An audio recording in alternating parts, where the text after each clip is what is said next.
हरदेव एक साधारण किसान था जो पहाड़ों के पास बसे छोटे से गांव में रहता था। उसकी जमीन केवल 1.5 बीघा थी, लेकिन उसके सपने आकाश छूने के थे। हर सुबह जब सूरज की पहली किरण पहाड़ों की चोटी पर चमकती, वह अपनी पुरानी साइकिल पर बैठकर खेत की ओर साइकिल चलाता।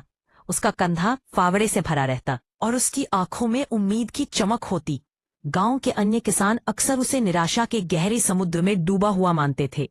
पानी की गंभीर कमी ने कई किसानों को खेती छोड़ने पर मजबूर कर दिया था, लेकिन हरदेव ने हार नहीं मानी। उसने अपने पुराने तालाब को साफ करने का निर्णय लिया और खेतों तक पानी लाने के लिए छोटी छोटी नालियां बनाने लगा। लोग उसकी इस मेहनत पर हंसते थे और कहते थे, इससे क्या होगा?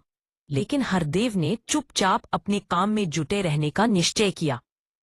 हरदेव की पत्नी राधा घर और खेत दोनों को संभालने में पूरी तत्परता से लगी रहती थी। वे दोनों मिलकर अपने बेटे मोहन का सपना देखते थे कि वह पढ़ लिखकर कुछ बड़ा करे, लेकिन पैसे की कमी अक्सर उनके रास्ते में आ जाती।